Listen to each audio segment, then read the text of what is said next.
Kuku Raadios välja öeldud seisukohad ei pea ühtima Kuku Raadio seisukohtadega. Te kuulate Kuku Raadiot. Sel nädalal kuulete Kuku Raadio järjejutuminutites katkendeid Epp Petrone raamatust inspireerivad armastuslood läbi aegade. Laululind ja jutuvest ja surev kirjanik ja tema näidendite staar, härra psühhoanalüüs ja tema tagala, Miki Hiire isa ja ristiema, rokikuningas ja lapspruut ja nii edasi ja nii edasi. Iga armastus on eriline ja iga armastus räägib ikka seda sama lugu. Kuidas suudab teine inimene sinus äratada midagi, mis oli sinu sees valmis selleks, et ärgata? Inspireerivad armastuslood läbi aegade. Kirjastuselt Petrone print. Tänane katkend on kirjanik Hans Christian Anderseni ja lauljatar Jenny Lindi kohtumisest. Vaesest kingsepa perest pärit Hans oli rännanud mööda Euroopat, elades räpakais üürikortereis. Talle meeldis ette lugeda oma luuletusi ja romaanide katkeid, kuigi seltskond kutsus teda salongides eelkõige selleks, et end tema kulul lõbustada. Juba lapsest saati oli Hans teadnud, et on imelik, koleda ninaga, pikk küürus, looberdava kõnnakuga. Pealegi vaevles ta pidevas rahahädas. Selline oli Hans Christian Anderseni elu juulis 1842, kui ta läks kuulama Jenny Lindi. Kohe pärast kontserti ostis impulsiivne ja lapselikult siiras jutuvest ja suure lillekimbu ja suundus avaldama oma austust. See sündis aga väga kohmakalt. Sama impulsiivne ja sama siiras Jenny viskas mehe hotellitoast välja. Ta oli väsinud, kell oli 1 öösel, mitte keegi polnud teda varem niimoodi ette hoiatamata külastanud. Pealegi ei öelnud Hans Christian Anderseni nimi toona veel midagi. Lihtsalt keegi imelik vibalik. Mehe 2 järgmise aasta päevikutest leiab viiteid, kui väga Jenny talle meeldis. Tegelikkuses ei puutunud nad silmast silma enam kokku. Mitte enne kui 1844. aastal, kui nad sattusid koos ühise tuttava juurde lõunasöögile. Neiu ja temast 15 aastat vanema Anderseni vahel tekkis kiire teineteise mõistmine. Nad rääkisid seal lõunasöögil ja koju jalutades tundide kaupa ning hakkasid edaspidi tihedalt suhtlema. Jennil oli häbi, et ta oli esimesel kohtumisel mehe välja visanud. Hans aga korrutas. Teil oli selleks täielik õigus.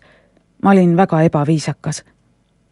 Kohe pärast ühist õhtusööki Jenniga tunnistas Andersen päevikus. Ma olen armunud.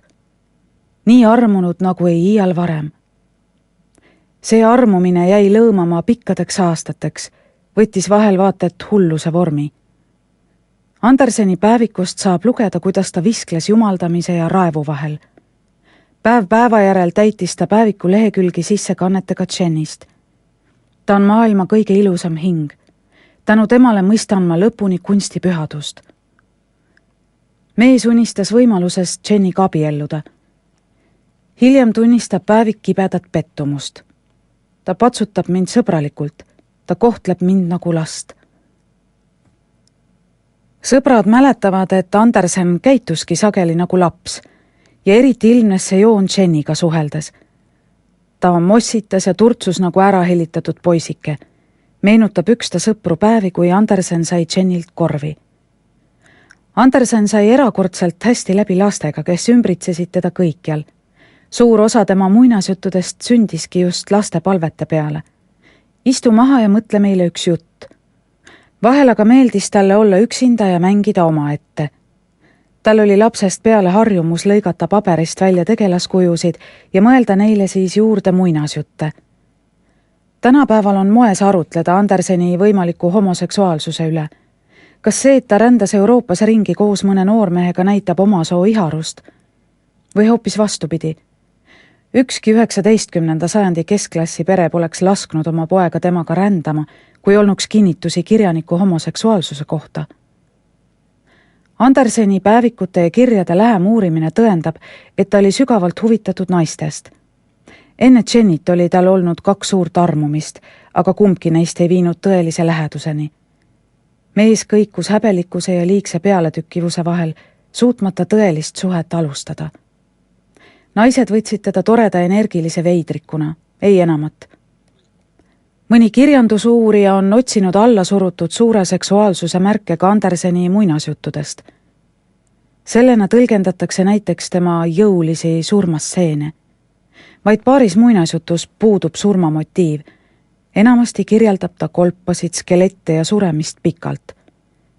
Psühhoanalüütilise koolkonna järgi tähendab see vallandamata seksuaalset kirge.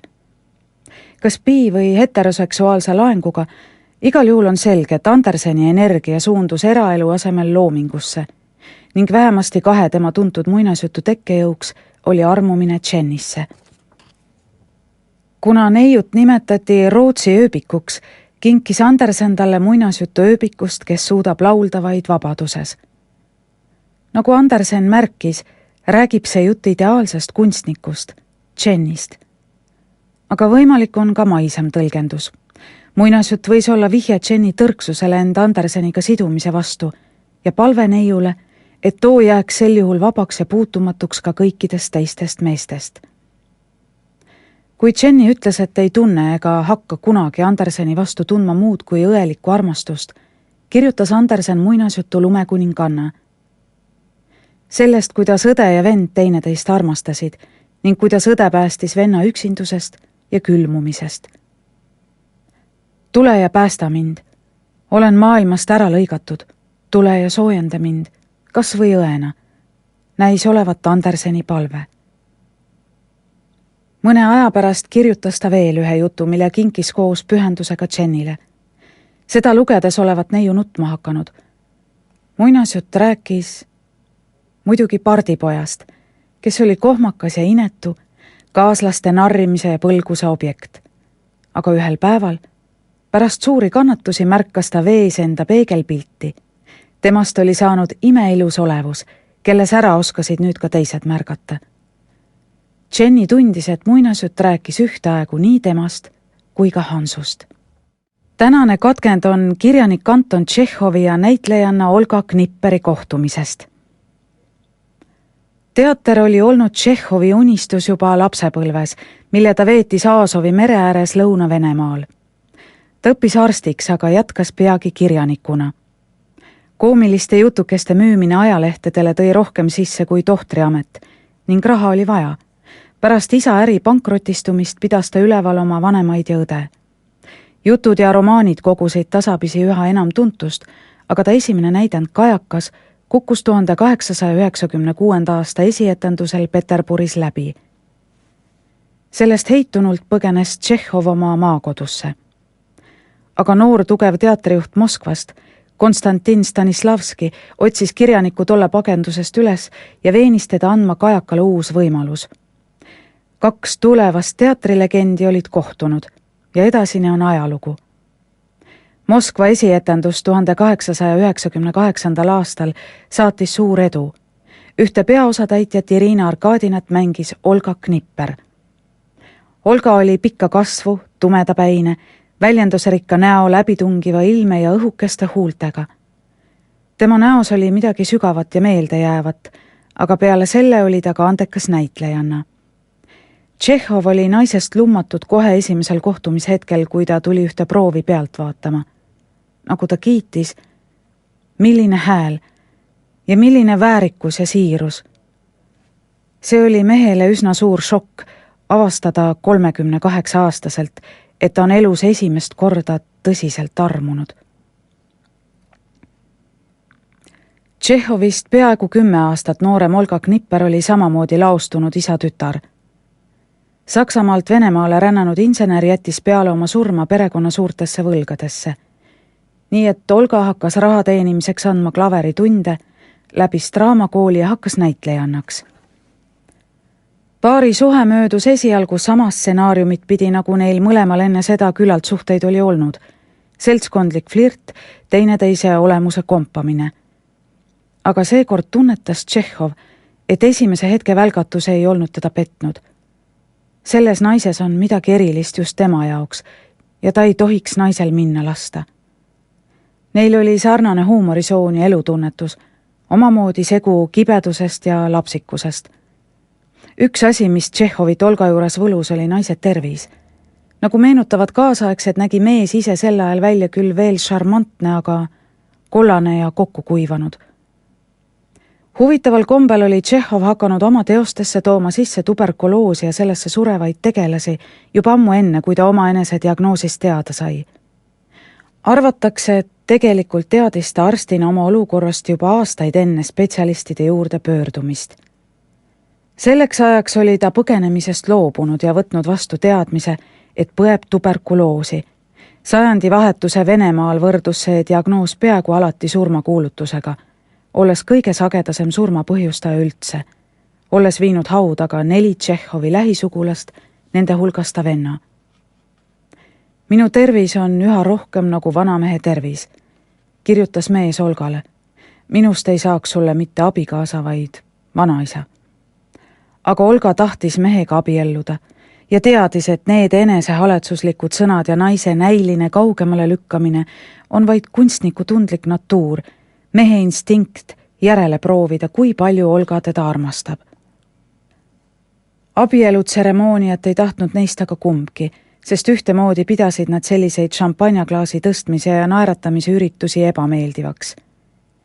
Et oma sõpru valejälgedele petta, korraldasid nad 1901. aastal, 2 aastat pärast oma suhte algust, sõpruskonnale suure piduliku õhtusöögi, kuhu aga ise jätsid kohale ilmumata.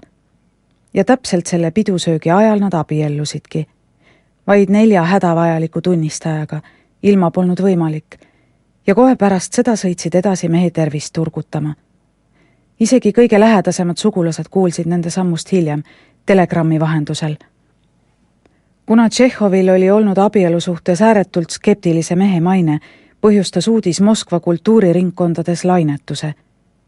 Tšehhovi hea sõber Maksim Gorki kirjutas: olen kuulnud juttu, et sa astud abiellu ja veel mingi välismaa nime kandva näitlejannaga.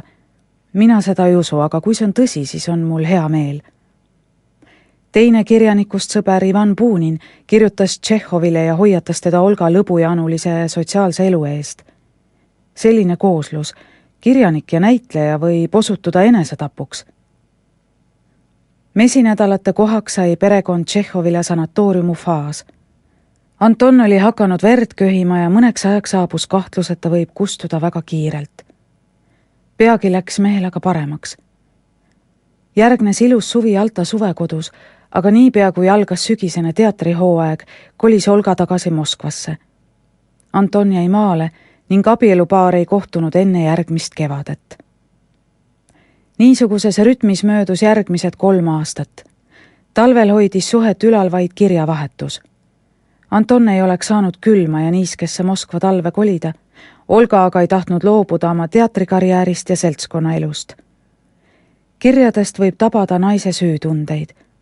Mul oleks Jaltas ju nii igav, arutleb ta. Ma marsiksin toast tuppa ja aina näägutaksin. Tšehhovaga, kes oli varem unistanud just nimelt distantsabielust, kaebas oma kirjades üksilduse üle. Tänane katkend on rokistaar Jerry Lee Lewise ja tema 13-aastase nõbu Myra Browni kohtumisest.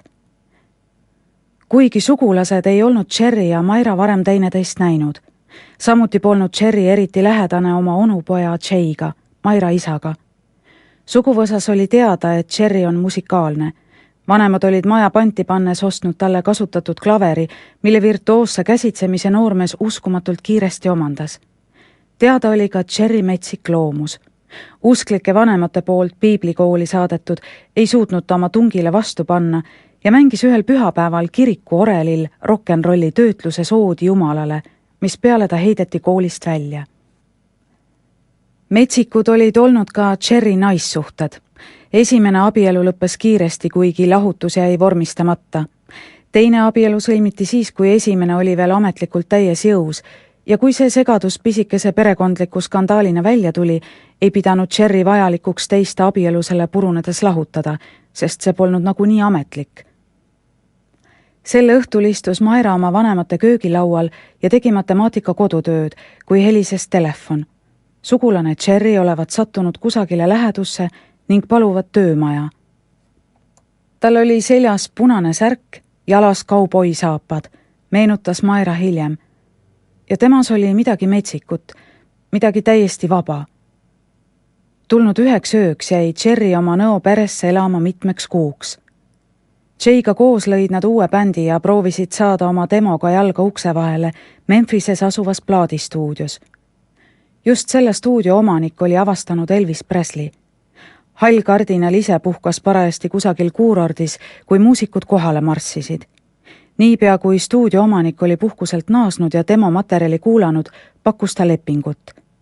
Lewis'e uut moodi jultunult seksikas stiil ajas kiiresti pöördesse raadiokuulajad, aga läbimurdeks sai 3-minutiline esinemine teles, kus ta klaveriklahve küünarnukkide ja jalgadega tagudes ning kehaga akrobaatikatrikke tehes suutis luua esmaklassilist kehaväristamismuusikat.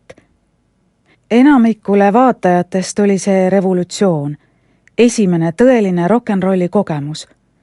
Cherry plaatide läbimüük hüppas järgmisest päevast lakke, samuti esinemishonorar.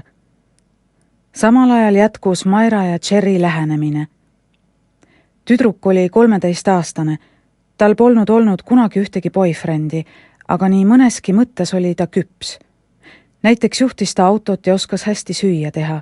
Cherry oli 22. Kõrvaltvaatajate sõnul olid noored paljuski sarnased. Neile meeldis lapsikult naerda, koos autoga kihutada, teineteist lollide tempudega ehmatada. Maira vanemad ei kahtlustanud midagi, kui noored vahel poole ööni kahekesi telekate itsitama jäid. Ent kui Cherry oma ringreisidelt 10 korda ööpäevas Mairale helistas, tekkisid kahtlused. Ema ähvardas Mairat, kui südaöised telefonimaratonid ei lõpe, saadab ta tüdruku karmi korraga internaatkooli. Aga oli juba hilja. Ühel päeval sõitis Cherry Mairaga linnast välja ja tegi talle abielu ettepaneku. Kas nüüd või mitte iialgi, kõlas see talle omasel ultimatiivsel moel. Maira kõhklused kõrvaldas ta kiirelt. Mis sest, et tolle ema ja isa ei tea, saabki neile üllatuse teha. Mis sest, et tüdruk veel nii noor. On ju isegi nende suguvõsas küllalt teisigi, kes sama noorelt või sugulasena paari heitnud. See vastab tõele. 1950. aastatel oli USA lõunaosariikide töölisperedes levinud nii väga varajane kui ka veresugulaste vaheline abielu. Tunni aja pärast seisis paar juba altari ees, koos 2 juhuslikult leitud tunnistajaga. Samal õhtul ei julgenud Cherry oma üllatust värskele äiapapale veel paljastada.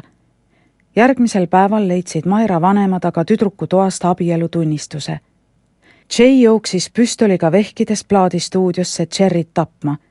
Manager sai õnneks ukse vahelt kinni keerata ja pidas maha keerukad läbirääkimised. Kes teab, nende loost võib ju isegi asja saada, oli sõnum raevukale isale. Jennit omakorda üritas manager keelitada. Hea küll, olete abielus, armastate, aga palun ära sellest meediale räägi. Cherry ostis honoraride eest Mairale tolle unistuste kodu, nukumajalikult roosa ja helesinise. Tüdruk hakkas oma aega jagama koolis käimise ja perenaiseameti vahel. Esimesed 6 kuud oli nende abielu kõige idüllilisem aeg, kuni saabus kurikuulus Inglismaa turnee. Euroopast skandaaliga oma nukumajja naastes arvas noor perekond Lewis esialgu, et USAs on kõik samamoodi, nagu oli olnud enne lahkumist. Me olime noored ja rumalad, meenutab Maira.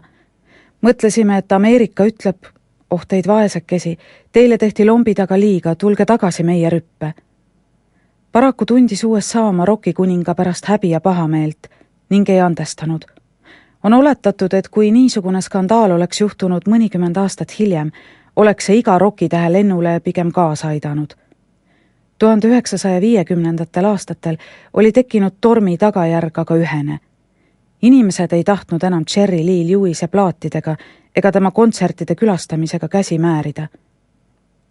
Paljud raadiojaamad keelasid tema lugude mängimise, et mitte oma mainet kahjustada. Pärast Inglismaalt naasmist oli mehe honorar langenud $10,000 $250 õhtu eest. Lugematutes koolides, kirikutes ja perekondades kasutati Lewis'te juhtumit ära, et jutlustada rock'n'rolli saatanlikust olemusest. Nad said meie peale näpuga näidata ja öelda, vaadake, kui paha on rock'n'roll, paneb mehed abielluma lastega, märkis Maira ühes intervjuus. Seda teemat, et meie vahel võiks tõepoolest armastus olla, ei puudutanud keegi. tänane katkend on 2 tudengi, John Lennoni ja Cynthia Powelli kohtumisest. Noorte saatuslik kohtumine toimus Liverpooli kunstikolledži kalligraafia klassis. 18-aastane Cynthia Powell oli tüdruk korralikust perekonnast, ülemklassi aktsendiga, triigitud kostüümi ja tikitud kraega. Tema eluunistus oli saada kunstiõpetajaks ja ta oli tundi tulnud kaasas terve karp värskelt teritatud pliiatseid. 17-aastane John Lennon loivas klassi vahetult pärast tunni algust ja istus tüdruku taha. Kummalised kotjed riided, vana mantel, naljakalt lõigatud juuksed, õlal päevi näinud kitarr ja ei ühtegi pliiatsit. Tal polnud üldse kavaski selles tunnis käia, aga ükski teine õpetaja polnud nõus teda oma vabaaine klassi vastu võtma, noormehe metsiku tunnisega ja maine pärast. Kooli peal sosistati sellest, et ta ei elanud oma vanematega, aga et tema hiljutine surm olevat ta teinud veel hullemaks, kui ta enne oli. Cynthia laenas poisile joonistamiseks pliiatsi ja nii hakkas see olema 2 korda nädalas, iga kalligraafia tunni ajal. John hakkas üha enam tüdruku kallal norima. Esimene kord jooksis Cynthia klassist välja nutma. Edaspidi aga harjusin ta terava keelega ja hakkasin ootama neid 2 korda nädalas. Ma teadsin, et olime nii erinevad, aga mingi kummaline tugev keemia oli meid teineteise poole tõmbamas. Kord kuulis ta pealt, kuidas John ütles ühe teise tüdruku kohta. Ta näeb välja nagu Brigitte Bardot. Järgmiseks päevaks oli ka Cynthia enda pruunid juuksed ära blondeerinud, pälvides Johni tunnustava norimise. Kordaga hakkas John enne tunni algust kitarri mängima ja laulma, vahtides ainiti vaid ühe tüdruku otsa. Kuni saabus semestri lõpp ja kellelgi klassis tuli pähe teha pärastlõunane väike pidu. John kutsus Cynthia seal tantsima ja küsis otse. Kas sa minuga õhtul välja tulla tahad? Cynthia keeldus ääri-veeri, hetk hiljem kibedalt kahetsedes, kui John ta tantsupõrandale üksi jättis ja üle õla viskas. Ega ma kurat su kätt ei palunud. Edasi mindi varasel õhtutunnil kogu kambaga kusagile baari. Kui Cynthia sõbranna minema hakkas, haaras John Cynthial hõlmast kinni ja palus jääda. Ja ma jäingi. Sama õhtu lõppes kirgliku suudlemisega hoovides ja armatsemisega Johni sõbra punkris. Siis jooksis Cynthia läbi öö viimasele rongile, et koju jõuda. Mis sa homme teed? Ja ülehomme? Karjus John. Sinuga olen. Sellest peale olid nad lahutamatud, õigemini nii lahutamatud, kui olukord võimaldas.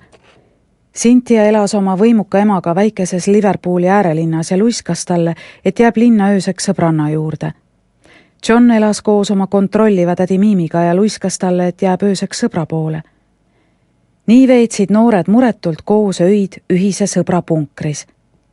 Päeval käis Cynthia korralikult koolis, John lõnkus kooli ja bändiproovi vahet. Hiljutine tutvus 15-aastase Paul McCartneyga hakkas üha rohkem jumet võtma. Kunstikolledži jättiski ta mõne aja pärast pooleli. Cynthia oli ainukene, kellele John usaldas oma pehmemat poolt. Tema minevik oli keeruline. 5-aastaselt pidi ta valima oma ema ja isa vahel, kes mõlemad tahtsid teda endale saada ja andsid otsuse tegemise poisile. 6-aastaselt pidi ta kolima oma muretu ja rõõmsa ema juurest ära range tädi Miimi juurde, kes sotsiaaltöötajate abiga poisi endale nõudis, sest Johni ema ei olnud oma uue vaba abikaasaga abielus. Teismeeas, just siis, kui John oli emaga tõeliselt sõbraks saanud, hukkus ema. Ja ta isa figuur, onu George, oli surnud just enne seda. Tädi Miimi oli vahepeal naljakas oma kuiva huumorimeelega, aga näiteks Johni kitarri mängimine talle ei meeldinud. Cynthia oli aasta tagasi üle elanud oma isa surma. Küllap ka see aitas Johnile end tüdruku ees avada. Vahel ma nägin, et ta võpatas ja läks lukku. Ma silitasin teda ja ütlesin, räägi veel, ja John rääkis. Aga küllap oli nende suhe algusest peale veidi vildakas, on Cynthia hiljem arutlenud. Kuigi nad mõlemad olid pärit samasugusest majanduslikust olukorrast, keskklassi perest, oli ikka Cynthia see, kes oma taskuraha eest Johnile asju ostis, mitte vastupidi. Johnil läks sigarettide ja napsu peale kogu raha natuke kiirelt ära, nii et mis parata. Ja Cynthia oli see, kes ei tohtinud teiste meestega rääkida. John oli armukadeda loomuga. Nii et mis parata. Kui aga John andis talle nende ühise sõbraga koos tantsimise pärast kõrvakiilu, katkestas Cynthia nende suhte. 3 kuud laskis ta Johnile andeks paluda. Tõsi, väga sageli too seda ei teinud, sest ta oli üha enam seotud bändi tegemisega ja aega oli vähe, enne kui nõustus uuesti Johniga välja minema. 1962. aasta suvel avastas 23-aastane Cynthia, et ootab last. Me ei teadnud mitte midagi konkreetset rasestumisest hoidumise kohta. Keegi täiskasvanu polnud ei minu ega Johniga kunagi neil teemadel rääkinud, tunnistab ta.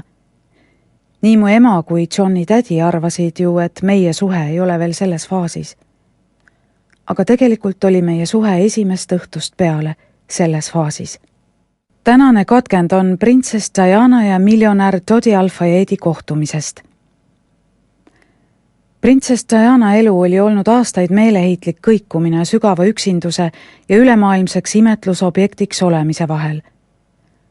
1995. aasta sügisel esines ta teleintervjuuga, kus rääkis avameelselt, kuidas ta sai teada, et ta abikaasal on armuke kogu nende abielu vältel ning pihtis ka sellest, kuidas talle valmistas tõsiseid raskusi olla ilus, peenike ja õnnelik ning mismoodi ta haigestus avalikkuse surve tõttu buliimiasse. Augustis 1996 lahutati Charlesi ja Diana abielu ametlikult. Tegelikult olid nad lahus elanud juba 4 aastat. Hoolimata isikliku elu probleemidest või ehk hoopis tänu nendele, oli Diana aastate jooksul pööranud palju tähelepanu heategevusele, korraldades üritusi AIDS-haigetele raha kogumiseks ja esinedes maamiinide keelustamise kampaaniates. Pärast abielu lahutust ei jäänudki ta ellu justkui muud kui hoolitseda oma 2 poja eest ning suunata veel rohkem energiat heategevusse. Diana kasuema töötas toona Londoni Harrodsi luksuskaubamajas mänedžerina. Egiptuse miljonär Mohammed Al-Fayed oli selle kaubamaja omanik. Kuuldes Diana kasuema kurtmist, kui stressis ja avalikus tähelepanust kurnatud on Walesi printsess, pakkus Mohammed välja, et Diana võiks võtta aja maha ja minna lõõgastuma Lõuna-Prantsusmaale nende suguvõsa villasse. 1 nädalavahetuseks. Kumbki neist ei osanud arvata, et nad jäävad päevast päeva kokku terveks järgmiseks suveks. Või veel enam, et see suvi võib lõppeda sündmusega, mis teeb neist 2 inimkonna mälu jaoks lahutamatu paari. Igatahes nõustus Diana nädalavahetuseks puhkama tulemise ettepanekuga ning võttis kaasa ka oma väikesed pojad William ja Harry. Al-Fayedide poolt sai võõrustajaks perepoeg Dodi. Nii kohtusidki 1997. aasta kevadel toona 35-aastane Diana ja 42-aastane Dodi. Õigupoolest olid nad ka varem teretuttavad, puutunud kokku heategevusüritustel. Dodi oli miljonär Mohammed Al-Fayedi vanim poeg. Ta ema ja isa läksid lahku, kui poeg oli 2-aastane. Poissi kasvatas isapoolne suguvõsa Egiptuses. Kogu lapsepõlve igatses Dodi ema järele. Too abiellus uuesti, ent suri peagi südameataki tagajärjel. Diana omakorda veetis alates 6. eluaastast suurem osa aega samuti emast eemal ja tema järele igatsedes. Nimelt otsustati ka nende peres, et pärast abielu lahutust jäävad lapsed isa juurde. Peale selle oli Diana ja Dodi elus muudki ühist. Kohtumise hetkeks oli neil mõlemal selja taga luhtunud abielu. Diana oma lõppes avalikkuse silme all, valuliselt ja skandaalidega. Dodi oma leidis lõpu rahuliku kokkuleppega. Kindlasti ühendasid neid ka perekesksed väärtused. Dodi oli kasvanud traditsioonilises suures peres. Ta jumaldas igas vanuses lapsi, on kirjeldanud Dodi õde. Nii meeldis mehele väga Diana poegade seltskond.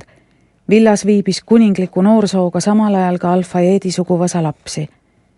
Üheskoos sai noor põlvkond seikluslikult puhata, sõbrunedes ka Al-Fayedide ihukaitsjatega, endiste sõduritega. Diana nägi, kui rahul olid ta pojad selle keskkonnaga ning ka ta ise tundis end kaitstuna, kuhugi kuuluvana, peaaegu pereliikmena. Päev-päevalt muutus ta soojemaks ja hakkas aina rohkem naerma, meenutab üks pereliige. Mõne aja pärast otsustasid Diana ja Dodi minna juba Vahemerele luksusjahiga sõitma. Nagu meenutab laevateenija, olid armunud paari laeval veedetud nädalat täis naeru ja õnne. Kui teenija ütles Dianale hüvasti jättes tavapärase lause, loodetavasti jäite reisiga rahule, loodame teid jälle näha, oli Diana naerma puhkenud ja vastanud: jah, te näete mind siin veel. Nii veetiski armastajapaar terve kevade ja suve koos, elades Dodi laeval ja tema Vahemere äärsetes villades. Diana tundis end seal nagu kodus, kandis suvalisi riideid, istus põrandal, jutustab Dodi majapidajanna. Ja nende omavaheline suhe oli samuti väga lihtne ja soe. Näis nagu tunneksid nad teineteist 20 aastat. Samas vajutas ajakirjanduse huvi armastusloole oma pitseri. Kui varem võinuks Dodit pidada edevaks meheks, kel pole midagi meedias esinemise vastu, siis nüüd sai ta tunda, mida tähendab, kui sul pole enam sammugi vabadust. Ta oli närvis ja kurtis, et ei saa oma kallimaga vabalt väljas käia, meenutab peretuttav. Diana oli juba varem sõpradele öelnud, kellega iganes ma tulevikus end ei seo, tema prügikast pööratakse ümber ja ta elu tehakse põrguks. Ta teadis, mida rääkis. Tema elu oli viimased 16 aastat olnud flirt ja koostöö pressiga. Ajapikku oli see kasvanud üle pea. On palju spekuleeritud kurikuulsa pildi teemadel. See on foto, kus Diana ja Dodi Vahemere kruiisil suudlevad. Arvatakse, et selle lasi Diana ise teha, sest ta ei talunud, kuidas tema ammune rivaal, prints Charlesi elukaaslane Camilla esines pidevalt meedias. Diana tahtis maailmale näidata, et ka tema on õnnelik. Kui see vastab tõele, siis võib öelda, et Diana ise laskis džinni pudelist välja. Alates sellest fotost sai kuulujuttudest skandaal ja iga ajaleht pidas pühaks kohuseks avaldada lugusid ja pilte printsessi uuest kallimast. Järjejutt. Epp Petrone. Inspireerivad armastuslood läbi aegade. Kirjastuselt Petrone Print. Järjejutt.